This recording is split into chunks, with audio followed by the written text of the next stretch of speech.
Hi, I'm Rachel, and this is Design to Resilience, the corner of the internet where we talk about building daily habits and practices that help you have the resilience you need when life is amazing or life is super difficult. Because I believe resilience is important in both situations. So today I want to talk about something that's actually pretty relevant to me right now. And that is, what do you do with the space between? What do you do when you have either just gone through something amazing or really hard that changed your life and it's over or pretty wrapped up, and you're waiting for the next phase to start, and you're just waiting. And so I'll give you my specific scenario so it maybe will help with some context.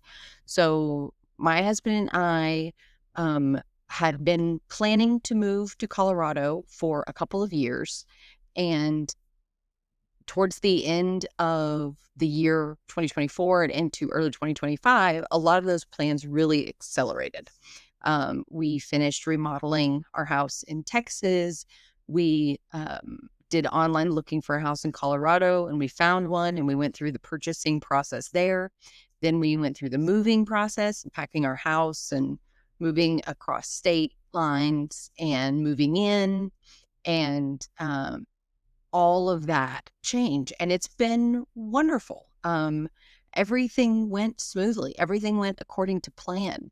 And those are big changes that are wonderful changes. Some of it was hard, but it took resilience because you need stamina to go through all of those things, to finish remodeling and engage with the realtor and make the purchase. And then if you've ever bought a house before, you know that that is like one of the most under the current tense 30 days. Ours was a 30-day close. So, you're just waiting for uh, amazing news or terrible news, and you're just kind of in this limbo. That's another example of one of these times where you've gone through a portion of your process with purchasing the house, and then you're waiting for it to close and in the middle, you're just kind of in the middle.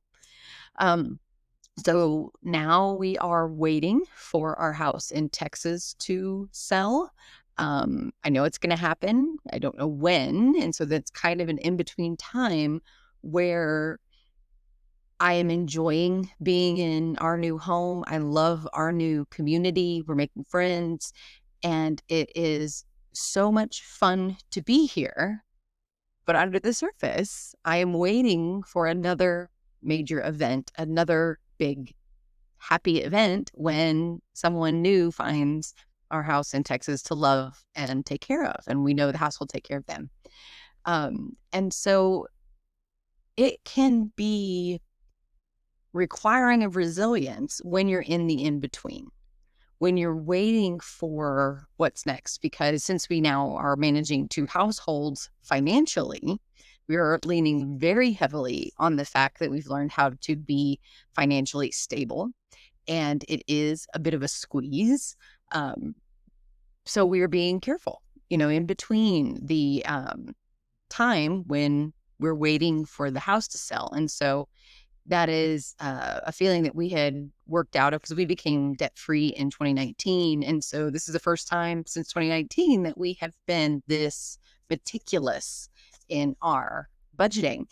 And so relying on the things that we know to do, every day kind of ticking off all the boxes, making sure that we're in a good mental space, making sure that we're taking care of our bodies because luckily there's a great community center really close, and we can go work out and kind of work through any stress that might be living under the surface, tapping into our community and staying connected to people while we wait between these big life events, moving from Texas to Colorado and then waiting for our Texas house to sell. So I've been doing a lot of thinking about what do you do? How do you make it through these in-between times where you know where you want to go and you know where you're coming from, and the things that you need to click into place to get from one to the other haven't happened yet.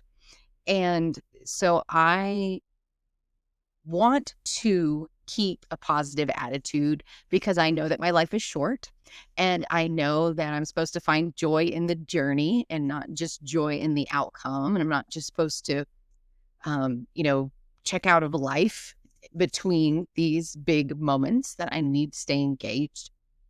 And so it's been really about coming back to basics, which is what designed resilience is all about, is just basics, little bitty daily things that I can do to help me get through life's highs and lows.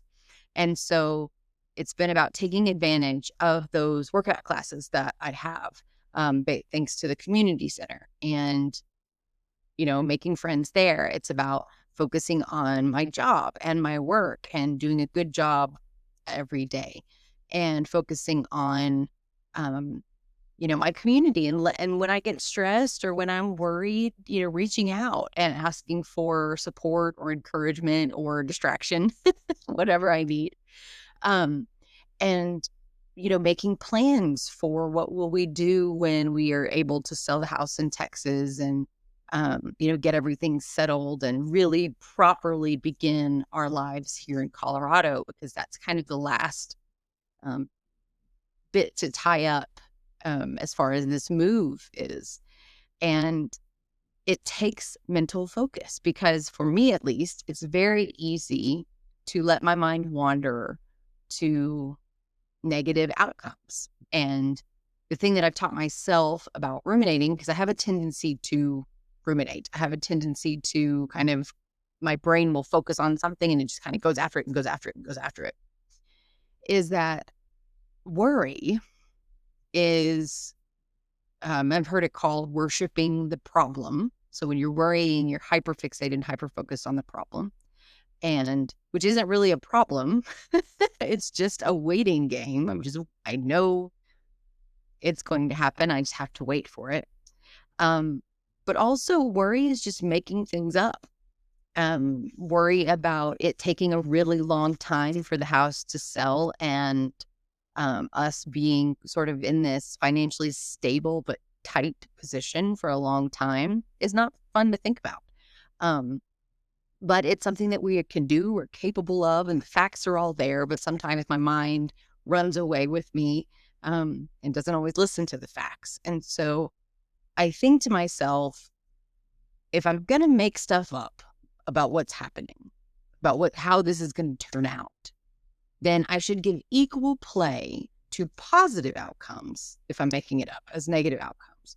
And so I found that to be helpful across my life as I am in these waiting periods, but between, you know, um, when I was looking for a job, early in 2024, between applying for the job and the interview, or applying for the job and the interview and then waiting to see if I got an offer.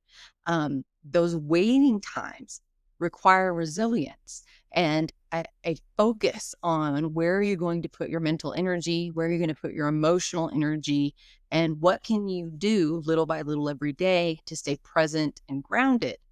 Because wouldn't it be terrible if you spend that period of time, however long it is, consumed with worry, and you miss the amazing things that are happening in life between? And that's been very persistent in my mind here, because there's so much to explore. There's so much to learn about my new home and my new city and my new state. And there's so much community involvement to participate in. And so I've really had to coach myself out of giving in to worry as I wait for this situation to take place. And it has helped me to think about, I don't want to miss these days between giving them over to worry. Worry is just making things up. And if I'm going to make things up, then I should spend just as much time making up good outcomes where the house sells super fast and we're able to pay the things, you know, we're able to pay the house off in Texas and put a chunk of change on this one here, and our finances are relaxing like we're used to, and things like that. So, um, because I have been in this space for a while, I imagine maybe some of you have been too.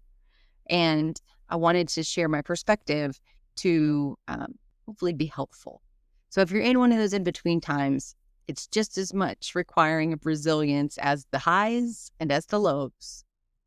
Sometimes you have to think about it a little harder and make sure you're prioritizing, taking care of yourself, taking care of your health and your community and your finances and growing, even while you're waiting.